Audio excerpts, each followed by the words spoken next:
What's going on, everyone? My name is Cynic, and welcome to Pandoran Arsenal episode number 2. This is, of course, a series where I take each and every piece of legendary equipment you can find here inside of Borderlands 3. From grenade mods to shield mods to legendary artifacts, class mods to weapons themselves. You name it, I got it all here for you. Of course, at the end of each one of these videos, I will be giving away the item of discussion. And of course, that winner is picked within 48 hours that each video goes live. So if you want to increase your chances of getting these weapons for free, then I would recommend you subscribe and turn on that notification bell. Now, one more quick thing before we jump straight into this episode. I don't want to focus too heavily on statistics, especially not in this weapon. I want to focus more on the hidden attributes, the special effects, the elements, and the usefulness of this overall gun. I feel like that's a better way to go about this, especially since you can get a different version than me. Stats can change, names can change, so on and so forth. But here in episode number 2, I haven't seen any other version called something different. Today we're going to be looking at the handsome Jackhammer, which if you guys have played Borderlands 2 or even the pre-sequel, you already get the reference here. But just in case, for those of you that haven't played either of the previous Borderlands titles, Handsome Jack was the name of the antagonist of Borderlands 2. The plot for the pre-sequel was also centered around how he made his way to become CEO of Hyperion. Now, the specific Handsome Jackhammer we're going to be taking a look at here is a 581 item score. It has the Cryo element or freeze element attached to it, doing 126% cryo efficiency. It also has a red caption, again referencing Handsome Jack, reading, "Everyone thinks they're the hero of their own story," since Handsome Jack thought he was on a divine mission to clear Pandora and the Borderlands of all bandits. This weapon has a plus 10% critical hit damage, 25% weapon shield capacity, which, just in case if you didn't know, in this game when you aim down sight with Hyperion weapons, they generate a very small shield in front of you, and a plus 52% reload speed. This one right here also has a very nice small bonus attached to it, just in case if you're playing as Moze. While auto bear is active, the gun is constantly regenerating 8% of its magazine size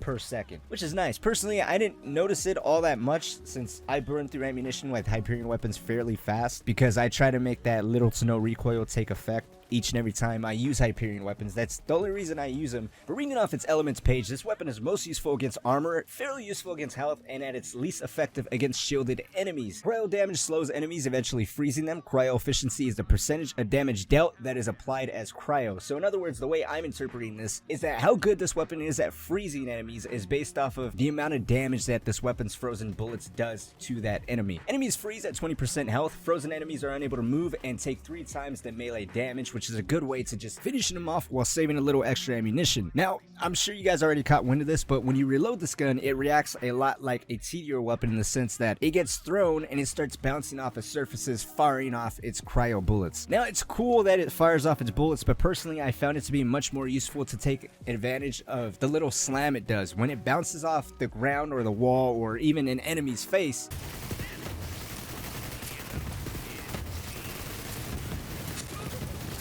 it has a blast radius similar to like if you were to do a ground slam, and that blast radius hits everyone within it with that version's elemental effects. So in this case, it would be cryo, so it doesn't hit my shield all that much, but it does significantly debilitate my movement speed. And each weapon thrown bounces a total of 5 times while firing off the remaining rounds you had in your magazine when that weapon was thrown. So it works in a very similar way that a TDR weapon works. Now lastly, I wanted to say where I found these weapons, because I found a bunch of different ones. The first one I found on the planet of Eden 6 in the Ambermire area. A thieving jabber ended up dropping it for me, and then I got another 2 or 3 off the planet of Pandora. Both were found in the slaughter shaft, which is an area that's found once you go through Conrad's hold, which is an area that's unlocked very later on in the story. There you guys have it. That is the handsome Jackhammer. Let me know what you guys think about this weapon down in the comment section below. I have heard that there's corrosive and incendiary out there. However, the only 2 versions I've ever found were cryo and non-elemental. So if you end up getting your hands on this weapon yourself, please let me know what element you end up getting, because I'm hearing some conflicting stories there. But you guys have it, the handsome Jackhammer, a nice tribute to probably one of the best villains in video game history. Again, I'm giving this one away in particular in 48 hours, so if you want to have a chance to win this one, just write down your PlayStation ID in the comment section or your Twitter handler, so that way I can contact you to give you your free stuff, or